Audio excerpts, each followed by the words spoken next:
Meal maker rice అయితే చేసుకుందాం. దీనికోసం ఇంట్లో ఏం కర్రీస్ లేవు, కూరగాయలు ఏం లేవు, అందుకే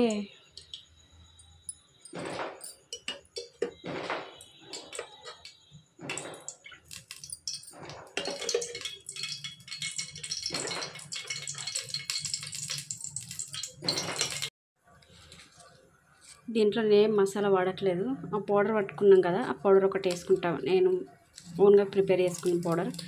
బగారా ఆకు, కొంచెం బగారా పువ్వు, ఉల్లిగడ్డ,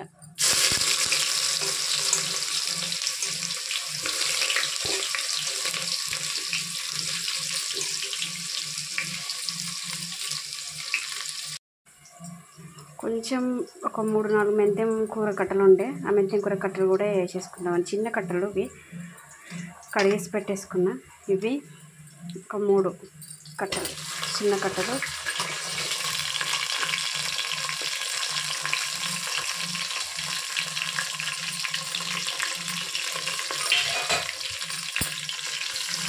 ఇది కొంచెం పచ్చివాసన ఫ్రై అవ్వాలి, చేదు ఉంటుంది, కొంచెం ఫ్రై అయ్యాలి.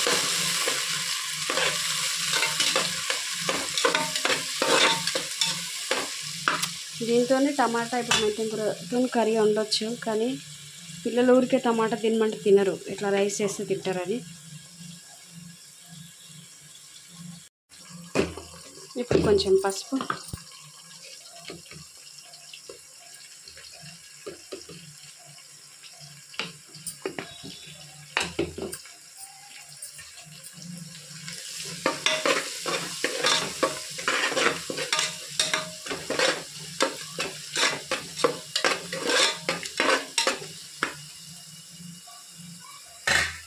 కొంచెం మగ్గాలి కాబట్టి టమాటా,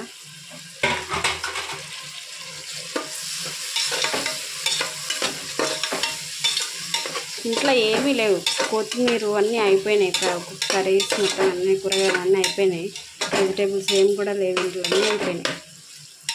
ఆలుగడ్డ ఉన్నా బాగుండు, ఆలుగడ్డ కూడా లేదు, అన్నీ అయిపోయినాయి. కొత్తిమీర కలమాకు అన్నీ, ఇంకా రేపు సండే కదా, ఉన్న దాంట్లో ఏదో ఒకటి చేసేస్తే సరిపోతుంది. పిల్లలు ఇట్లా చేస్తేనే తింటారు. మళ్ళీ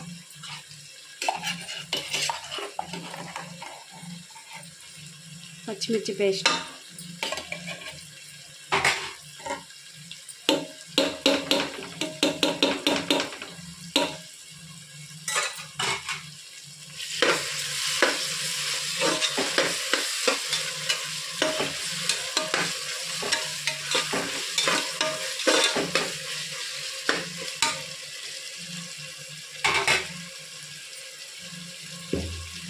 కొంచెం అల్లం వెల్లుల్లి పేస్ట్,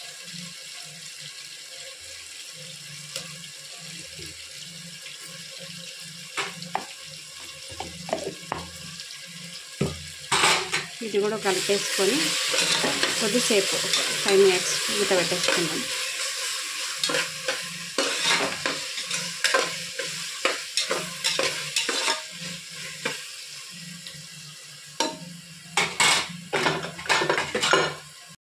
కొంచెం మగ్గిపోయింది.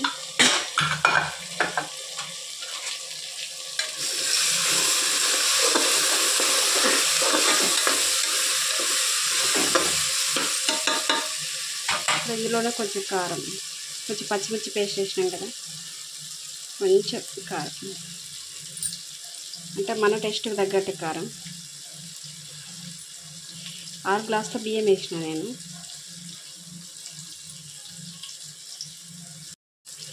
కొంచెం ధనియా పౌడర్, జీలకర్ర పౌడర్,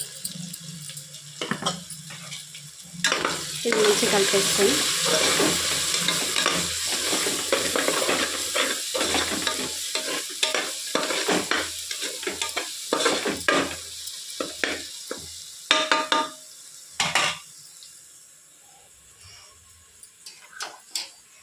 ఈ మిల్ మేకర్ని అయితే కొంచెం వేనీళ్ళలో వేసి తీసి కొద్దిసేపు వేనీళ్ళు గరం చేసి అందులో వేసి తీసేసి నీళ్ళని పిండేసి పెట్టుకున్నా. మళ్ళీ కొంచెం వాటర్ ఉంటే పిండేసుకొని వేసేసుకుందాం.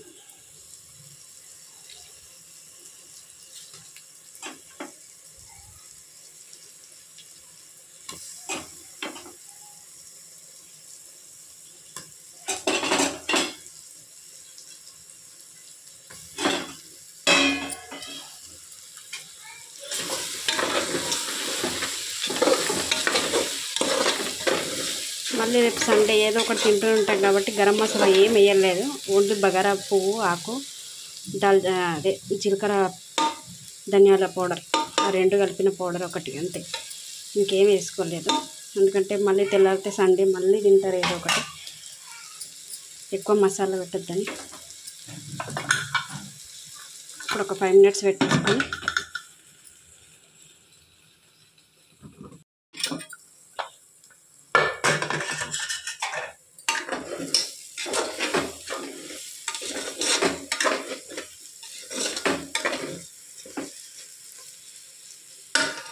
ఇప్పుడు కడిగేసుకునే బియ్యం ఉన్నాయి కదా, ఇది మొత్తం వేసేసుకోవాలి. కొందరు గ్లాస్తో కొలతతో పోసుకుంటారు కదా, ఎవరికి నచ్చినట్టు వేసుకోవచ్చు. నాకు చేతి అందా తెలిసిపోతుంది. ఒక గ్లాస్కి 2 గ్లాసుల వాటర్, ఒక గ్లాస్ బియ్యానికి 2 గ్లాసుల వాటర్. నేను చేతితో పోస్తాను కాబట్టి నాకు కరెక్ట్ తెలుస్తుంది. తెలియని వాళ్ళకైతే ఒక గ్లాస్ బియ్యానికి 2 గ్లాసుల వాటర్. ఇప్పుడు ఇందులో రైస్ ఉంది కదా, మొత్తం కడిగేసేసి మంచినీళ్ళు పోసేసుకున్నా, ఇంకా కొన్ని వాటర్ పోసుకోవాలి. ఇప్పుడు ఈ వాటర్ మొత్తం పోసేసుకుంటా, నాకు సరిపోతుంది తెలుస్తుంది, నాకు చేతితో చూసుకుంటాను నేను.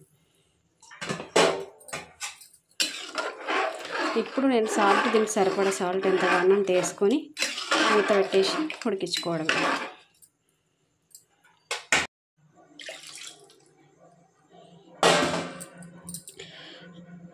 ఎవరికైనా తెలియదు కదా చెప్తా. బియ్యం కడుగుతాం కదా, కడిగేసిన తర్వాత మన వేలు ఇక్కడ నుంచి ఇక్కడ వరకు, బియ్యం కడిగిన తర్వాత బియ్యం పైన ఇట్లా పెడితే బియ్యం పైన ఈ వేలు ఉండాలి. ఇక్కడ వరకు సన్న బియ్యం అయితే ఇక్కడ వరకు వాటర్. కొంచెం మనము దొడ్డు అంటే రేషన్ బియ్యం పెట్టుకున్నామంటే కొంచెం కిందికి ఇంత అట్లా తెలిసిపోతుంది. సాల్ట్ వేసుకోవాలి మర్చిపోయినా.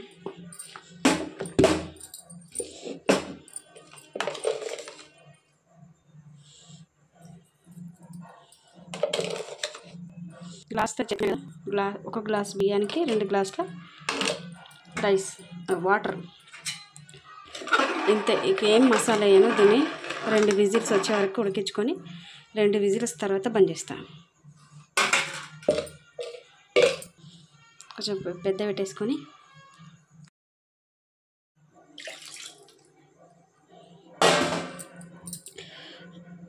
ఎవరికైనా తెలియదు కదా చెప్తా. బియ్యం కడుగుతాం కదా, కడిగేసిన తర్వాత మన వేలు ఇక్కడ నుంచి ఇక్కడ వరకు, బియ్యం కడిగిన తర్వాత బియ్యం పైన ఇట్లా పెడితే బియ్యం పైన ఈ వేలు ఉండాలి. ఇక్కడ వరకు సన్న బియ్యం అయితే ఇక్కడ వరకు వాటర్. కొంచెం మనము దొడ్డు అంటే రేషన్ బియ్యం పెట్టుకున్నామంటే కొంచెం కిందికి ఇంత అట్లా తెలిసిపోతుంది. సాల్ట్ వేసుకోవాలి మర్చిపోయినా.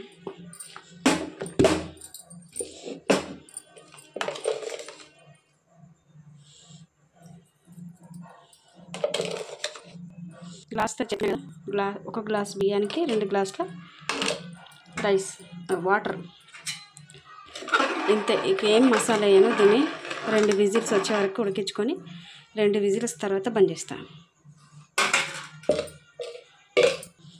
కొంచెం పెద్ద పెట్టేసుకొని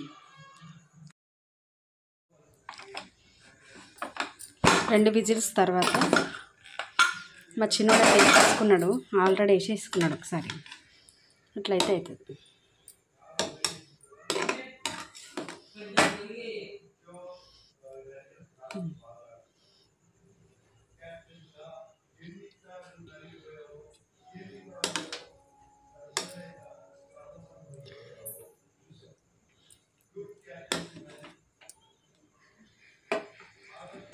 సూపర్.